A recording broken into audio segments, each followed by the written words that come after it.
This episode of Geared Up is brought to you by National Car Rental. Take control of your travel experience with National Car Rental's Emerald Club. Visit nationalcar.com to find out more. Hey everybody, Todd Bishop here. I just wanted to let you know that Andru Edwards is traveling this week, so we actually taped this week's episode last week. We spent the first segment of the show talking about Andru's experience with some Nokia Health products, and after we taped, Nokia actually announced it's selling its health division to entrepreneur Eric Carril. Andru's opinion on the products hasn't changed. We just wanted to give you that update on the company. I also wanted to give you a heads up that we're experimenting with a few different audio setups. So if things sound a bit different this week, that's why. It'll all be back to normal soon. Okay, here's the show.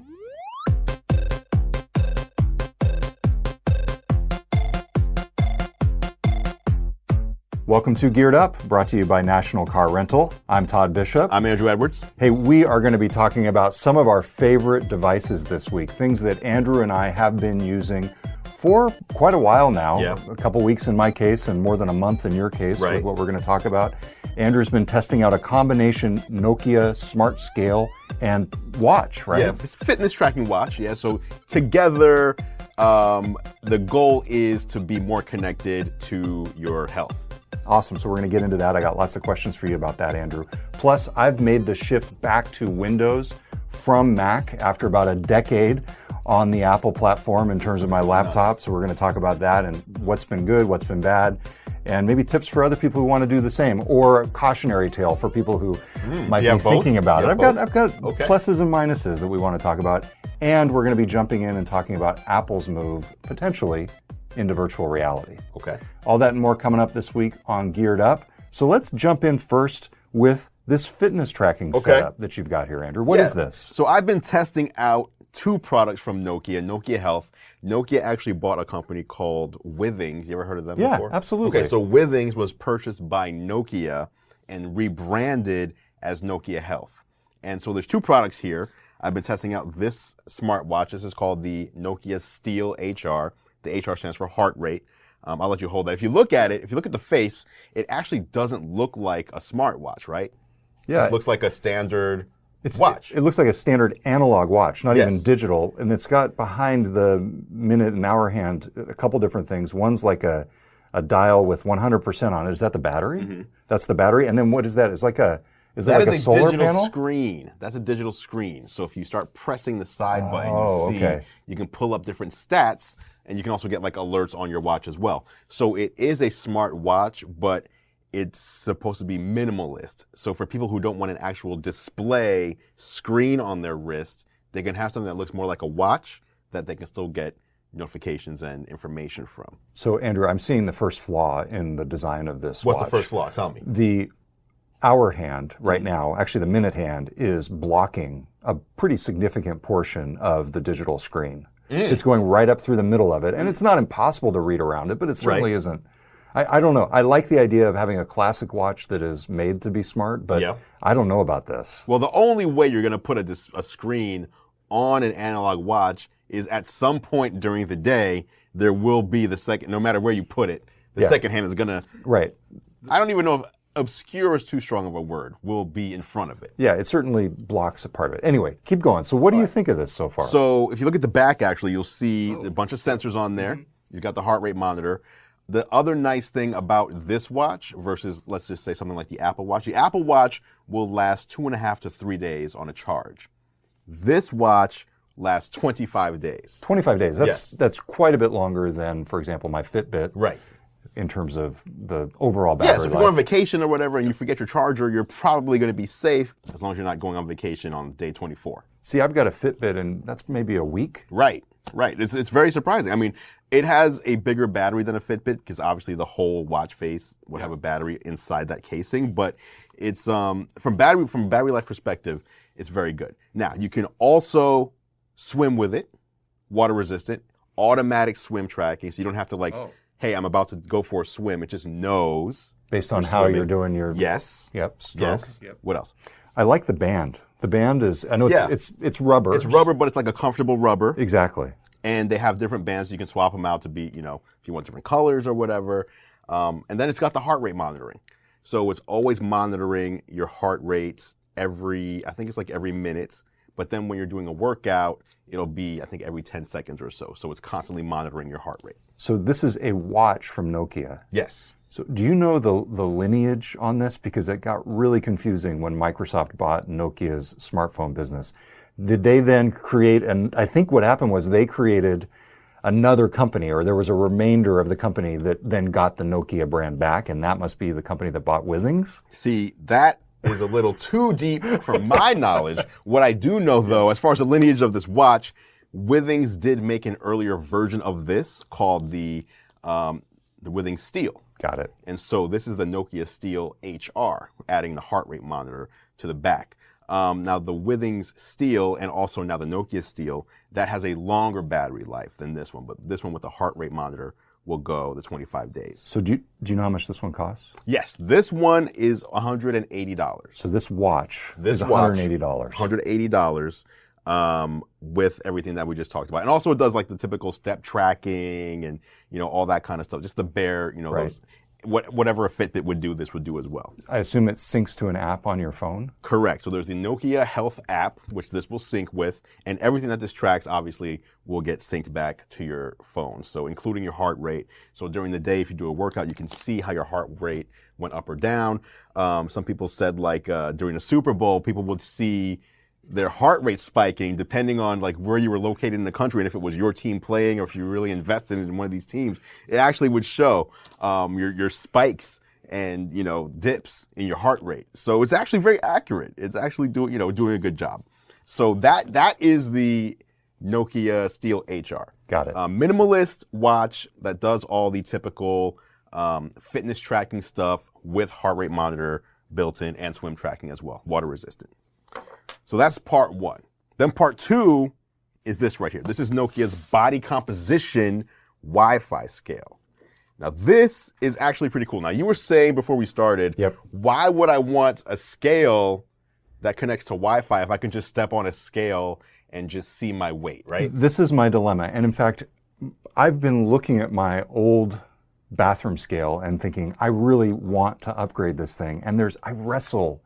Inside my head, I'm like, but you don't need one. You step on it, it gives you the readout, you see where your weight is, and you move on. Why do I need more? And I have a hunch you're going to give me the answer. It's all built into the scale. So, I'm going to give you the answer. So, first of all, for me, if I were to step on a scale that wasn't smart, just any typical scale, I'm not going to remember, unless I have like a notepad or something, where I was, 21 days ago. Where was I 3 weeks ago? Today versus today. I don't know, unless I have some sort of, I'm not going to remember every time I weigh in.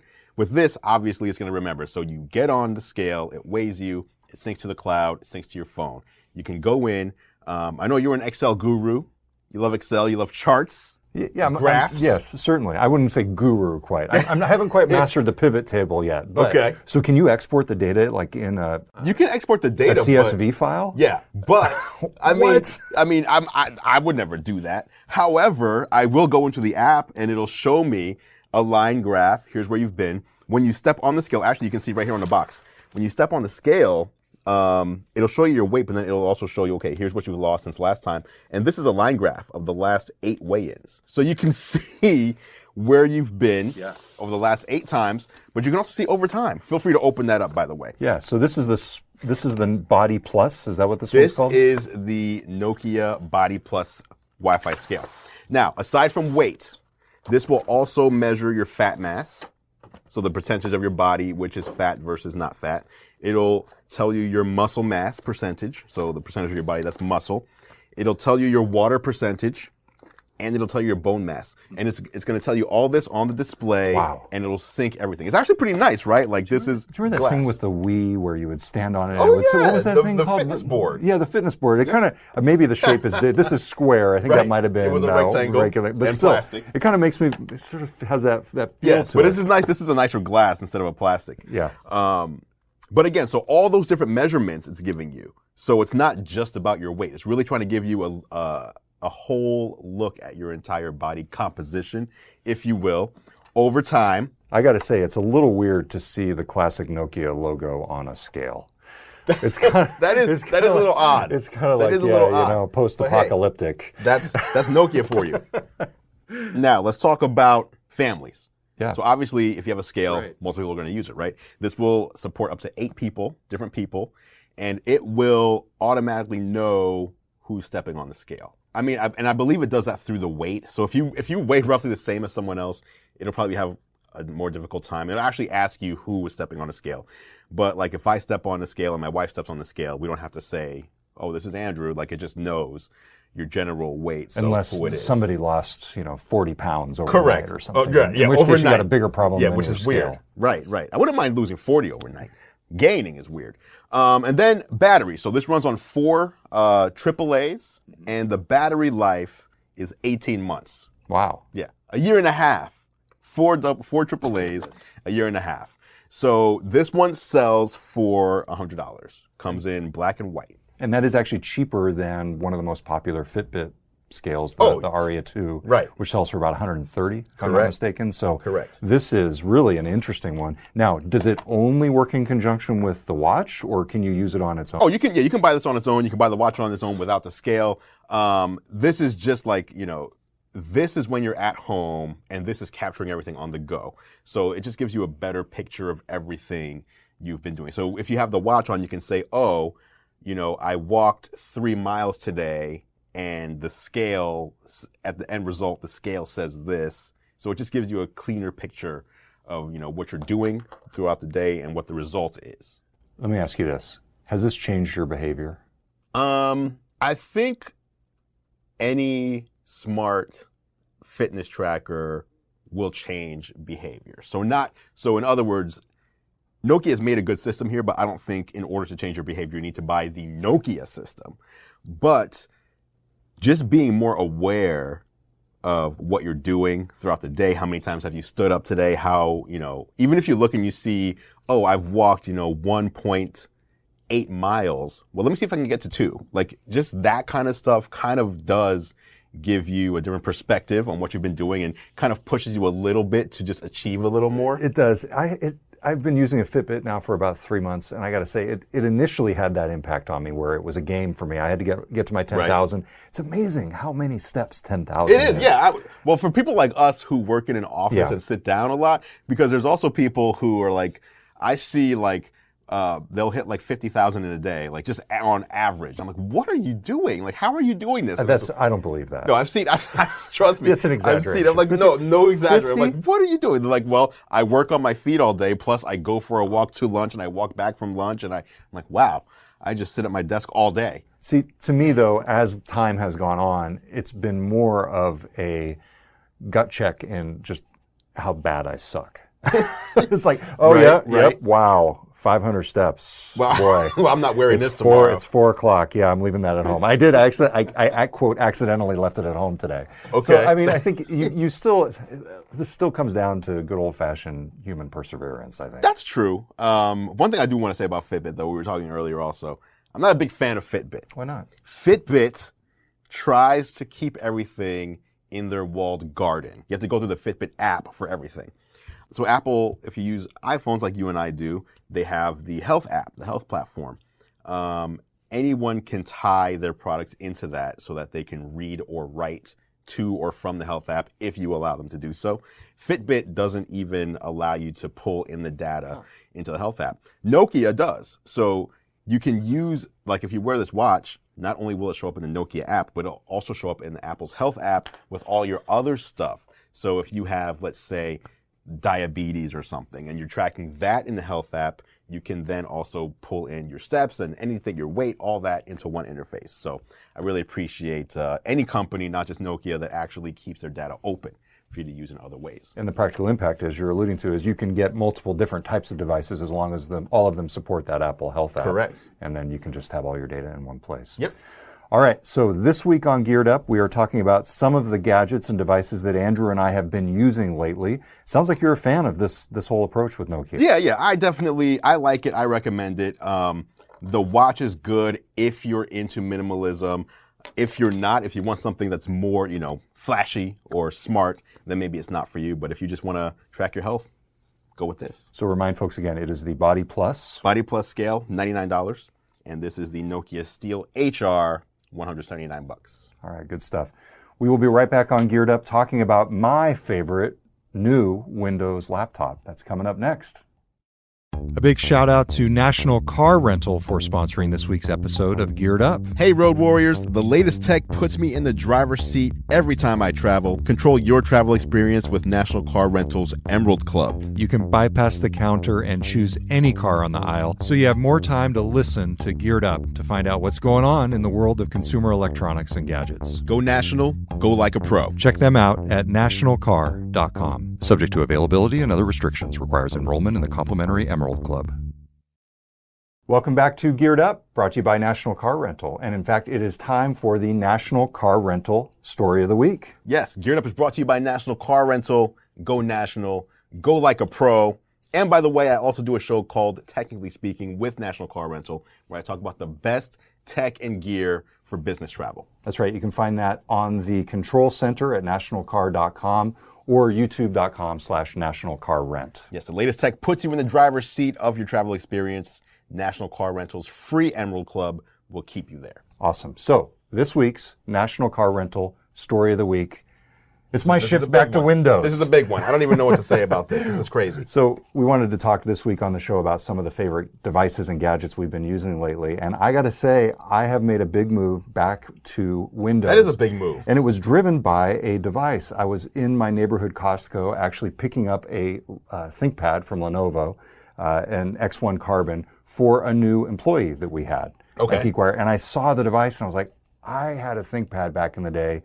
This thing looks amazing. I got to at least try it out. And so Costco, as you know, has a 90-day return policy on hardware, on electronics. So I was like, I got 90 days to figure out if this thing's right for me. I got to tell you, within 3 or 4 days, I was like, I am dumping my MacBook Pro. It's crazy. Going back to Windows because of this device. Now, I got to say, it is not perfect. There are some issues with this thing that I've dealt with. But overall, I really like it.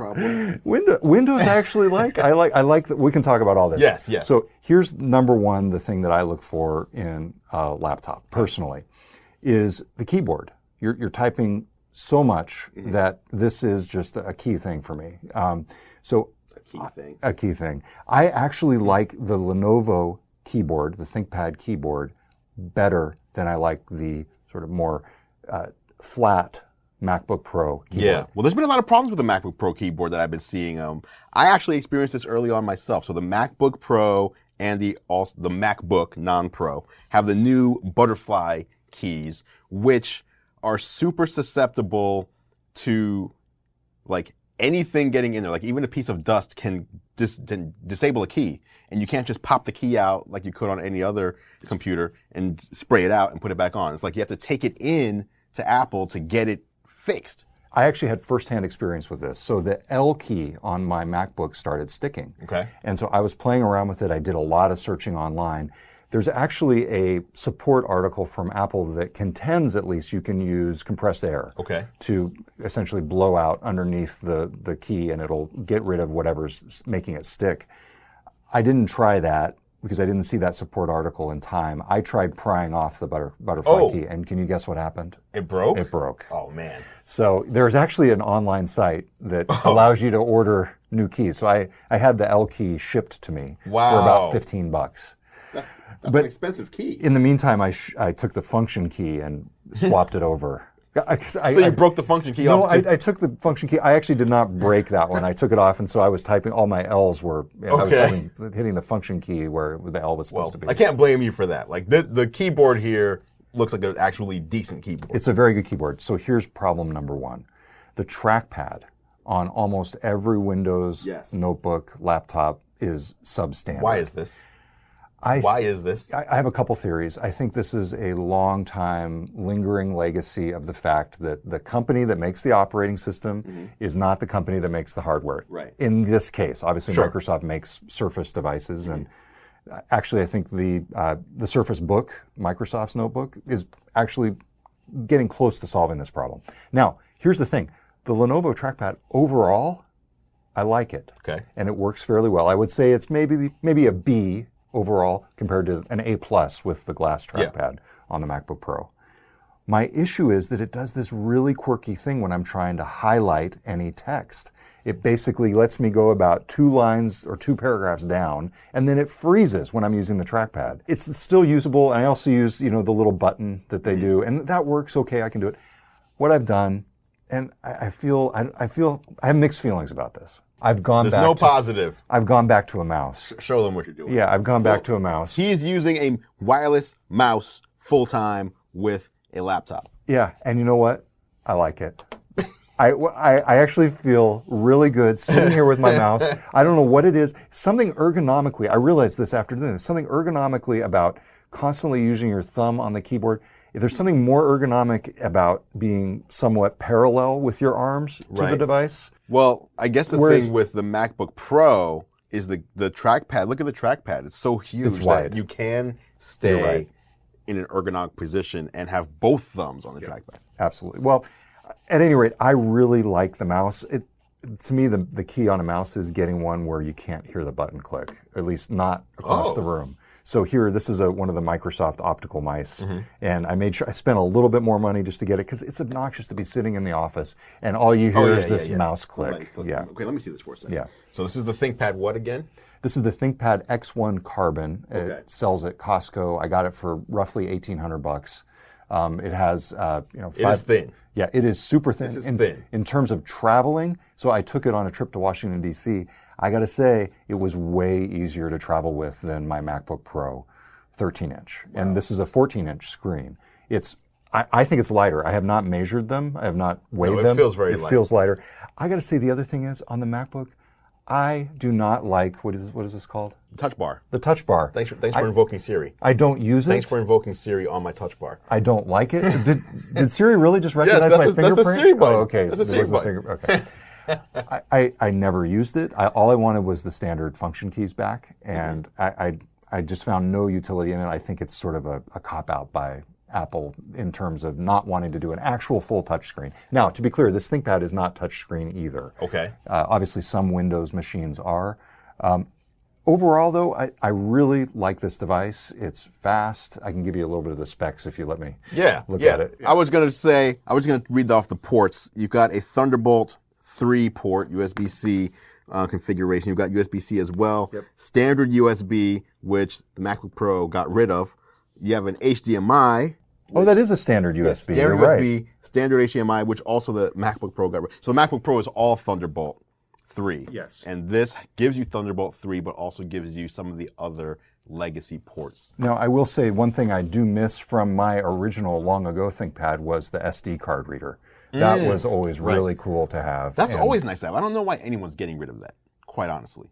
That's not old. That's not like a CD drive. Like, everyone still uses SD cards. Come on. Yeah, absolutely. So that is essentially a return in a lot of ways to the ports. It's got a regular headphone jack. Of course, the MacBook Pro does as well. But overall, I really like this device, and it's been fun for me to really care about the Windows updates again. Right. Wow. They do take a long time. So question though. Yes. So for me. Oh, by the way, it's a Core i7. Core i7. Okay. So that is comparable to a MacBook Pro versus like a MacBook. Yeah. Because the weight of it feels more like a MacBook Air or something rather than the full MacBook, but it has the power of the MacBook Pro. So that's nice.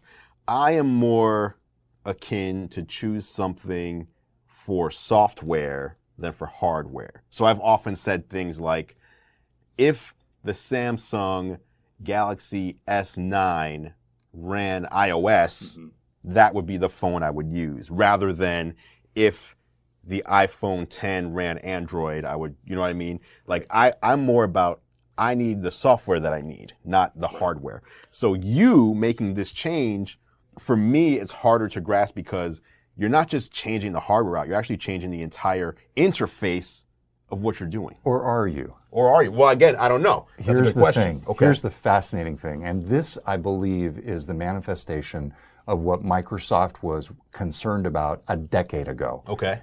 Here's why. I am a heavy Google Apps user. I'm a heavy Chrome user. Okay. All I had to do was launch Microsoft Edge and download Chrome and sign in to my Google account, and everything was there.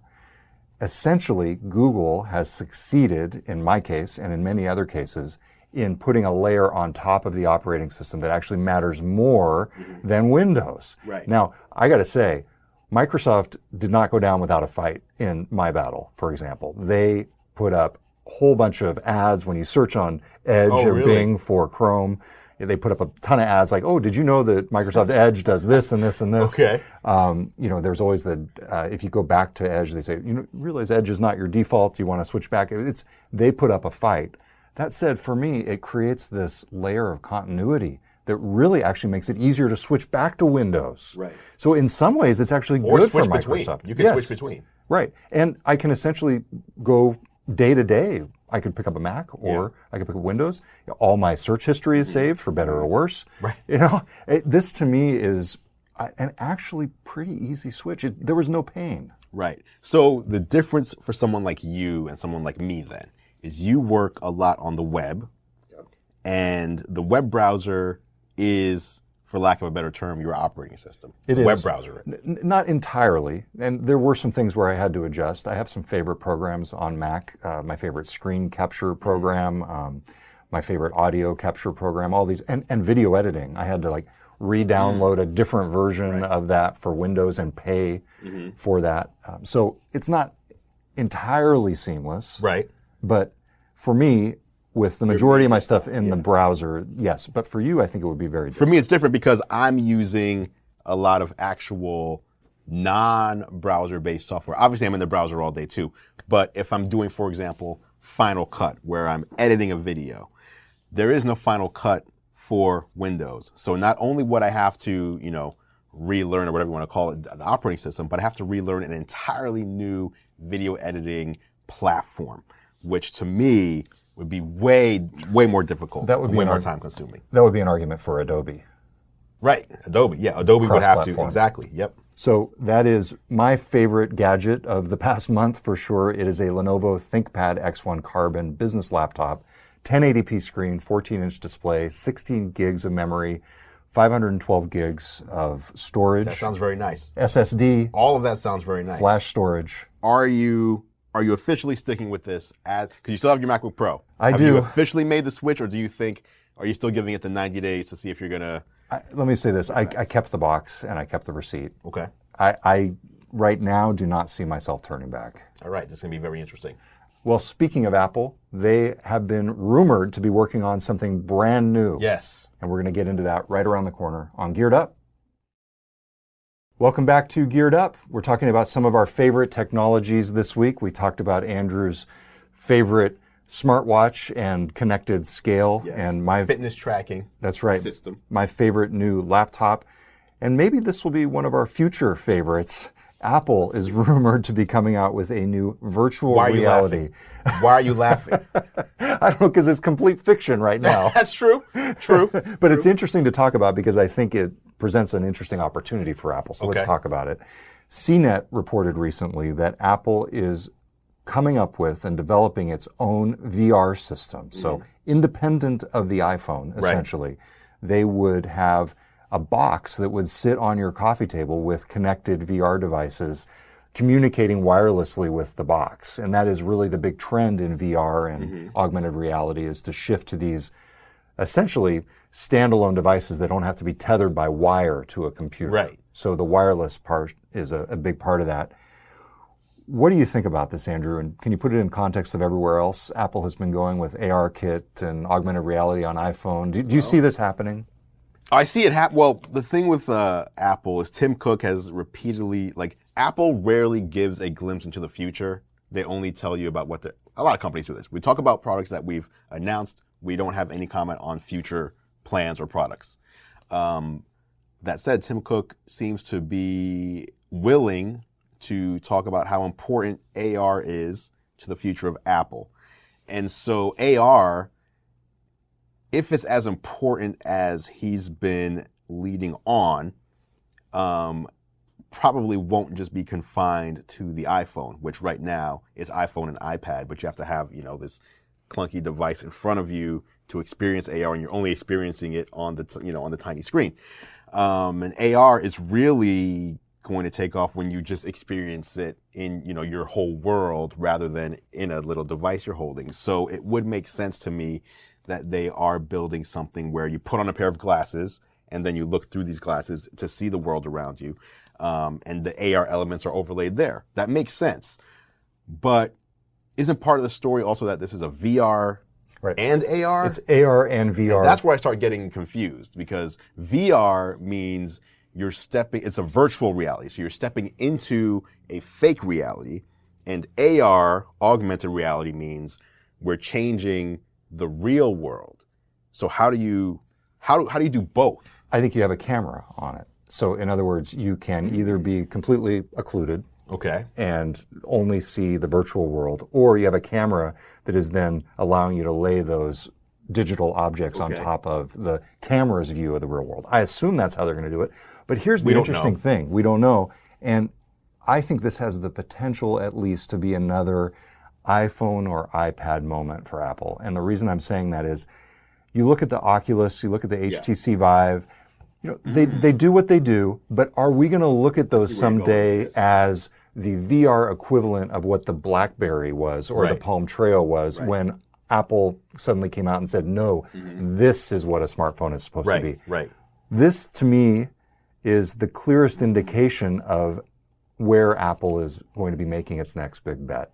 And I think it's a test for them. If they can come out with something that redefines AR and VR and the whole virtual world in the same way that the iPhone redefined the smartphone, the iPad redefined the tablet, the Mac redefined the personal computer, then I think they're onto something. And I think that they have the potential to essentially extend their legacy beyond Steve Jobs.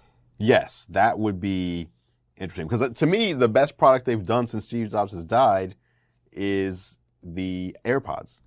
Which really? And that's like it's a great product. It's a no-brainer. It's an accessory. Every other like the iPhone 10, I like the iPhone 10, but iPhones have existed already. So the real new the Apple Watch it's also an accessory in a way, right?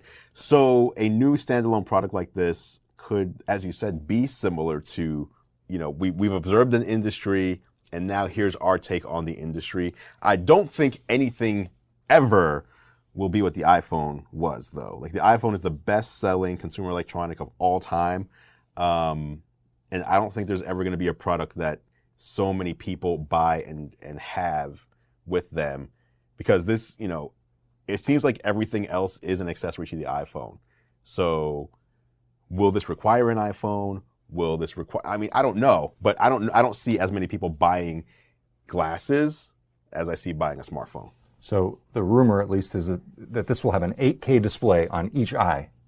8K display on each eye. Okay. And then the other thing I would point out is keep an eye on WWDC, June 4th. This one? The Worldwide Developer Conference. I think you'll get a sense, at least, for where Apple is headed in this market, if not this actual device. I think it's probably too early to see this device. But actually, yes. Have you seen the WWDC invitation? No. Because it is a digital invitation that when you pull it up in your browser is a bunch of AR elements. Nice. Yes. All right. That is Geared Up for this week. For more on anything we talked about, just go to geekwire.com/geared up. Don't forget to subscribe to Geared Up in Apple Podcasts or wherever you listen. And don't forget to review and rate the show. Until next time, I'm Todd Bishop. I'm Andru Edwards. Thanks for listening to Geared Up. Thanks for listening to Geared Up, the weekly tech and gadget podcast. Check out more of Andrew's reviews at youtube.com/gearlive and follow all of our coverage at geekwire.com.